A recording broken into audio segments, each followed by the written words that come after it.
March 1st, 1932. Hopewell, New Jersey, was a quiet town where life moved at a peaceful pace.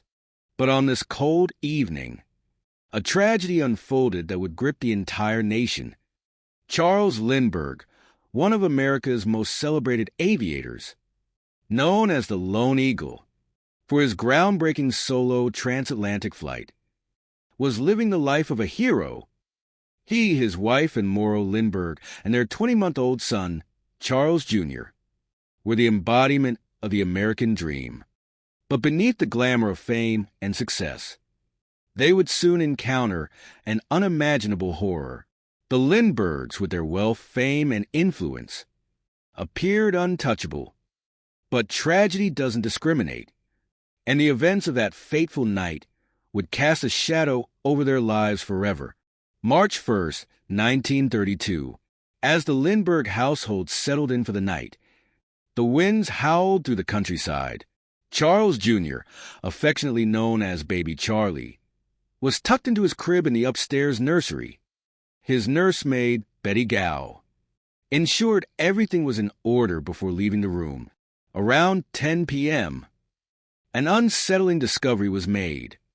The crib was empty, and the window was slightly ajar. A hurried search ensued, but Baby Charlie was nowhere to be found. What they did find sent chills down their spines. A ransom note. The note, riddled with spelling errors and signed with a mysterious symbol of overlapping circles and holes, demanded $50,000 in ransom. It was a harrowing moment for the Lindberghs, who realized their worst fears had come true. News of the kidnapping spread like wildfire. The New Jersey State Police, along with private investigators, were called in to investigate. They discovered footprints leading away from the house and a makeshift wooden ladder that had been left near the nursery window. The ladder was crudely constructed, hinting at the kidnappers' desperation and lack of sophistication. Meanwhile, handwriting experts began analyzing the ransom note for clues about its author. The case became a media sensation. Reporters camped outside the Lindbergh mansion, turning the family's grief into a public spectacle. Charles Lindbergh, a national hero, now faced the unthinkable. His private tragedy was unfolding before the world. Following the kidnappers' instructions, Charles Lindbergh agreed to pay the ransom in hopes of securing his son's safe return. The first contact with the kidnapper was made through intermediaries. A retired school principal, Dr. John F. Condon, offered his services as a go-between, becoming an unlikely hero in the negotiations. Dr. Condon, who became known as Jafsy, exchanged letters with the kidnappers and even met with a mysterious man who identified himself as John to negotiate the ransom. On April 2nd, 1932, Lindbergh paid $50,000 in gold certificates to the kidnappers. Despite following their instructions, Baby Charlie was not returned. The family's hope began to wane as the days turned into weeks.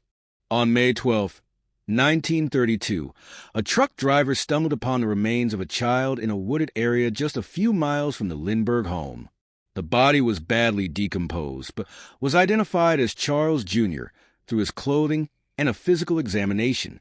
The autopsy revealed that Baby Charlie had likely been killed on the night of the kidnapping, his skull fractured in what appeared to be a fall or blunt force trauma. The ransom payment had been in vain.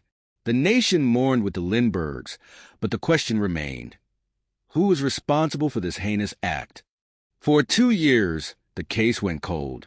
Then, a breakthrough came in 1934 when a gas station attendant noticed a suspicious gold certificate from the ransom money.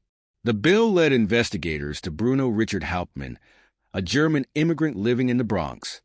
Hauptmann's handwriting was found to match the ransom note, and the ransom money was discovered in his possession.